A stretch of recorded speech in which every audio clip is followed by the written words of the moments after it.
time moves differently in the high peaks. In the concrete jungle, time is a predator, constantly chasing the desperate and the ambitious, measured in fiscal quarters, deadlines, and the ticking of expensive watches. But here, suspended above the clouds in the hidden Himalayan ashram, time is an ocean. It does not chase, it merely exists, deep and unbusting. A week has passed since Kiran was pulled from the freezing snow. A week since he crossed the threshold from the world of the slaughtered into the sanctuary of the awakened. His physical wounds, the shattered ribs, the deep contusions, the frostbite, have begun to knit themselves back together under the meticulous, herbal care of Madhav and the other disciples. The dark purple bruises on his skin are fading into a dull yellow, but the wounds of the flesh are simple arithmetic. The wounds of the spirit are a complex, terrifying calculus that Kiran has not yet begun to solve. It is 4 in the morning. The sun will not pierce the thick canopy of clouds for another 2 hours. The air temperature is well below freezing, yet the disciples of the ashram gather in the central courtyard wearing nothing but thin, saffron cotton wraps around their waists. They sit in perfect geometric alignment, their bodies radiating a faint, visible steam into the freezing air, the byproduct of tummo, the ancient ascetic practice of generating intense internal heat through pure, focused breath. Kiran is among them, but he is not of them. He sits in the back row, heavily wrapped in thick woolen blankets, shivering violently, his teeth chattering in the dark. He repeats the mantra Madhav taught him, desperately trying to quiet his mind. But his mind is a hostile, volatile territory. Every time he closes his eyes, the absolute darkness of the courtyard is violently interrupted by the blinding orange flash of the community hall exploding. The deep, grounding hum of the singing bowl morphs into the terrifying, high-pitched ringing of his own ruptured eardrums. He is trying to walk the path of devotion, but the path is covered in ash, and his feet are still bleeding.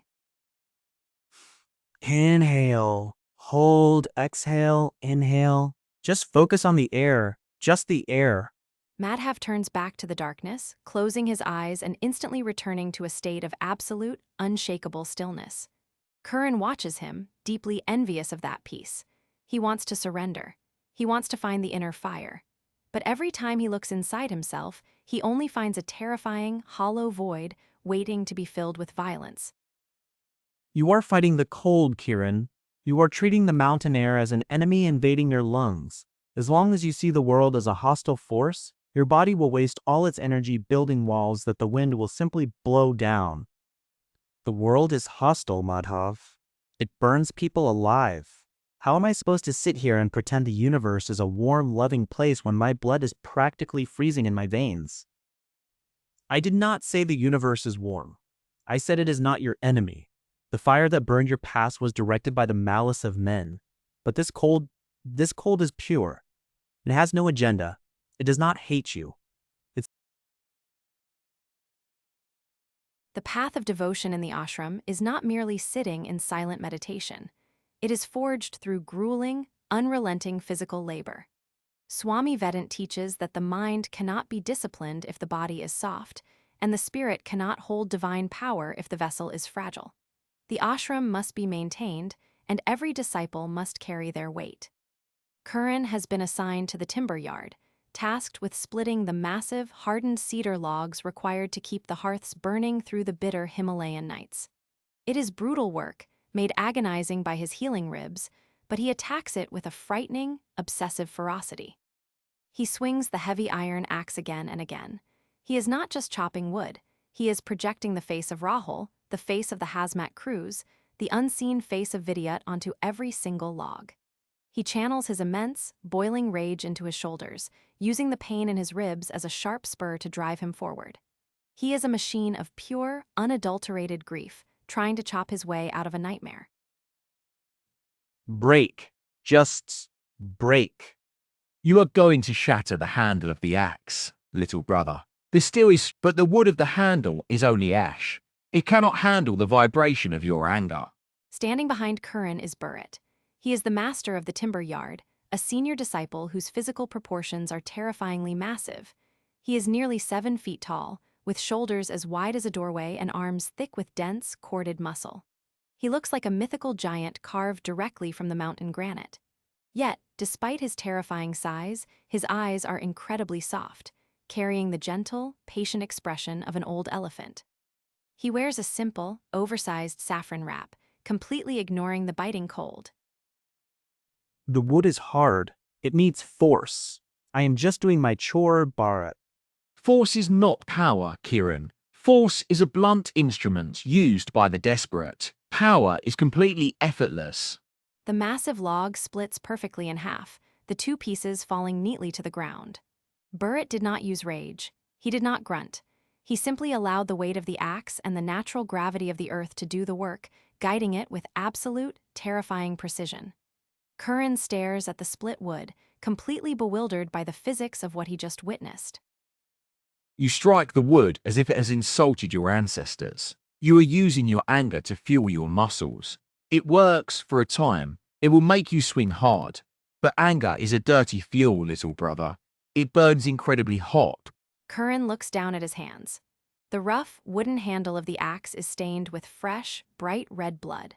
The violent, uncontrolled friction of his angry swings has completely torn open the healing blisters on his palms. He is so consumed by the fire in his mind that he has completely ignored the destruction of his own body. If I don't use the anger, I have nothing left, Bharat. The anger is the only thing keeping me standing. If I let it go, if I stop being angry, then the silence comes back. And in the silence, I can hear the fire. We do not ask you to let the anger go, Kiran. To ask a man who has lost everything to simply let go of his wrath is an insult to his grief. Swami Vedant does not want you to discard your fire. He wants you to refine it. Right now, your anger is a forest. The physical exhaustion of the morning is balanced by the intense mental conditioning of the afternoon. Kiran is sent deep into the heart of the mountain, into the ashram's ancient, subterranean library. It is a vast, cavernous room carved directly into the bedrock, lined with thousands of ancient manuscripts, copper plates, and crumbling texts detailing the forgotten histories of the world. It is here, surrounded by the wisdom of centuries, that Kiran seeks to understand the true nature of the enemy that destroyed his life. He sits at a low wooden desk, illuminated by the flickering light of a single butter lamp, poring over a massive, leather-bound tome. As he reads, the sheer, terrifying scope of Swami Vedant's revelation begins to crystallize in his mind. The texts do not speak of demons as mythical beasts with horns and fangs. They describe them as entities of immense intelligence and cruelty, capable of hiding in plain sight, manipulating the systems of human society to engineer mass suffering. He reads accounts of ancient kings who were corrupted by this dark energy, plunging entire continents into war and famine. He realizes that Vidyut and Obsidian Corporation are not a new phenomenon. They are simply the latest iteration of a very old, very dark cycle.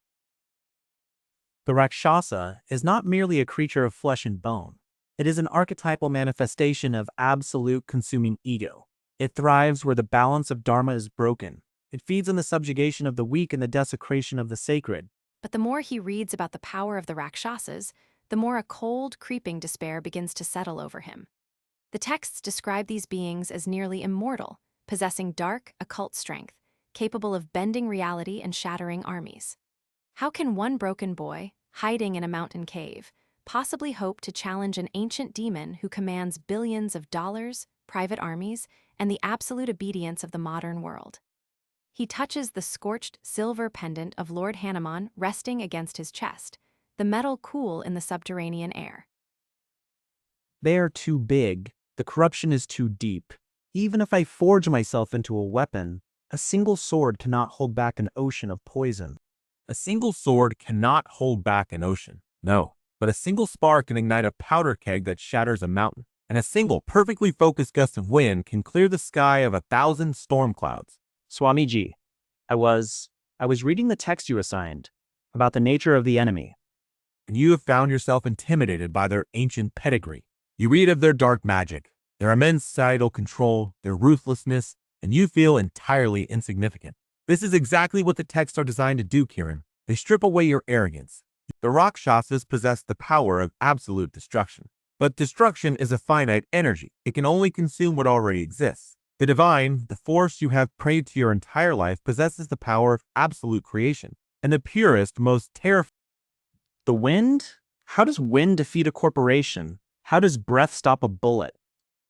The modern world has made you literal, boy. The Vayu is not merely the breeze that rustles the leaves. The Vayu is the fundamental life force of the universe. It is the breath that animates the flesh. It is the kinetic energy that moves the planets. When a human being completely... The philosophy of the day is beautiful, but the trauma of the night is absolute. Sleep is not a refuge for Kiran. It is a battlefield where he is completely unarmed. The exhaustion of the timber yard and the heavy reading in the archives pulls his physical body down into unconsciousness, but his traumatized brain uses the darkness to project its ultimate horror show. He is trapped in the REM cycle, completely paralyzed, as the night terror begins. In the dream, Kiran is back in the community hall. He is pinned beneath the heavy, crushing weight of the granite slab. The heat is unbearable, searing his skin, melting his eyelashes. He cannot move his arms. He cannot breathe. Through the thick black smoke, he sees them. His father, Anil, and his mother, Mira. They are not screaming. They are standing perfectly still in the center of the roaring flames, looking at him with expressions of profound, heartbreaking disappointment. You let us burn, Kiran. You stood at the barricade and you threatened them, and then you let them lock the doors. You were supposed to protect us. Oh, no, Ma, no. I tried to move the stones. Your faith was weak, my son. Your devotion was a child's toy. When the demons came, you had no power. You were just a broken boy playing with ashes. Burn with us. Stay in the fire. No. Oh. Kiran scrambles backward on the cot, pressing his back hard against the freezing stone wall, his eyes wild and completely unseeing. He is entirely disconnected from reality, trapped in a terrifying halfway point between the nightmare of the past and the safety of the present. He grabs the blackened silver pendant around his neck, pulling on it so hard the metal chain cuts into the back of his neck. Kiran, wake up. You are in the ashram. The fire is gone. You are awake. They were looking at me, Madhav. They were burning and they were looking at me. It's my fault. I threatened the corporate men. I made Vidyut angry. I killed my own family. The sheer, factual weight of Madhav's words acts as a bucket of freezing water on Kiran's panic. The wild, unseeing look in his eyes slowly begins to clear, replaced by an exhausted, hollow devastation. He slumps forward, burying his face in his hands, weeping with a raw, ugly, unguarded intensity. Madhav does not speak further. He simply sits on the edge of the cot, a silent, unshakable pillar of support, waiting for the storm of grief to pass. But even as he cries, Kiran knows the truth. The nightmares will not stop. The trauma will not simply fade with time. The only way to extinguish the fire in his mind is to completely destroy the men who lit it. Look at me, Kiran. Look at my face. Smell the pine in the air. Feel the cold stone against your back. You are not in the fire. The Rakshasas killed your family. Vidyut gave the order. Rahul threw the spark. You are the survivor. Path of devotion requires a crucible. The mind cannot be forged in comfort, and the spirit cannot be awakened in safety. Following the devastating night terror, Swami Vedant decrees that it is time for Kiran to face the ultimate test of elemental focus.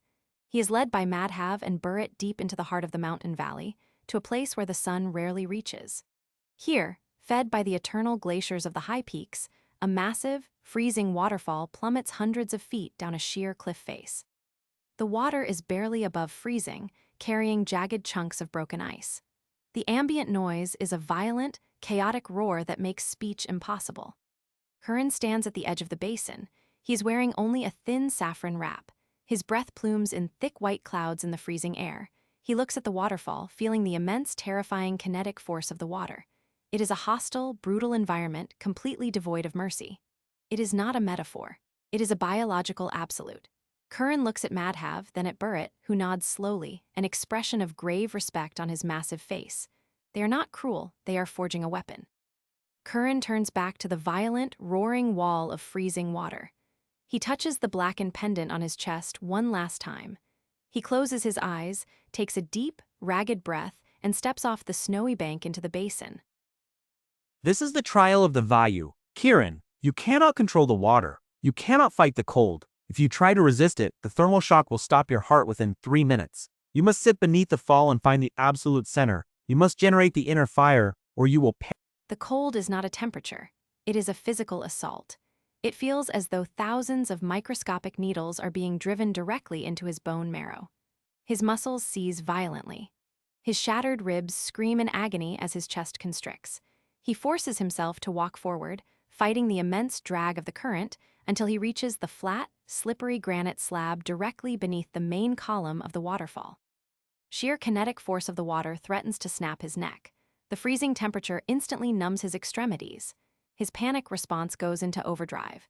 His heart rate skyrockets, desperately trying to pump warm blood to his freezing skin, completely exhausting his internal reserves.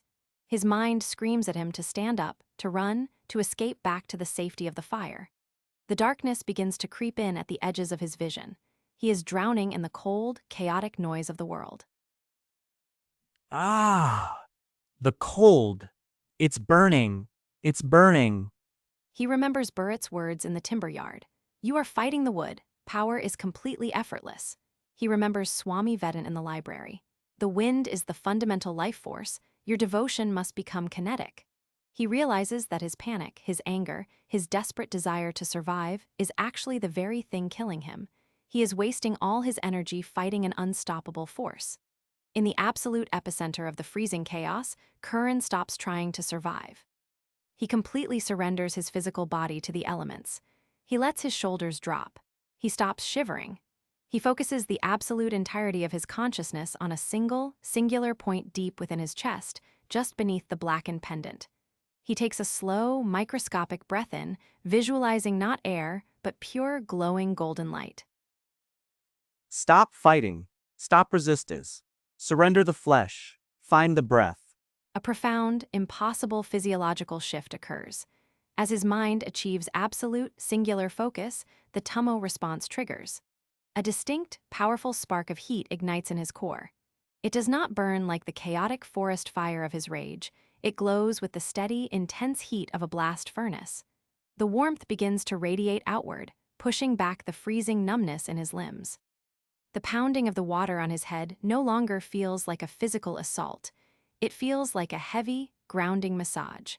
The chaotic noise of the world fades, replaced by the profound, limitless silence of absolute devotion. On the bank, Madhav and Burrit watch in absolute silence. 10 minutes pass, 20 minutes. The time that should have killed the boy passes without incident. Through the heavy mist and the rushing water, they see a faint, almost imperceptible steam rising from Kiran's shoulders, defying the freezing torrent. He is perfectly still. He is not fighting the mountain, he has become a part of it. The ultimate devotee has finally stopped running from the fire and has begun to master the flame. If you liked the story, please subscribe and share my channel, 90s Kid Stories.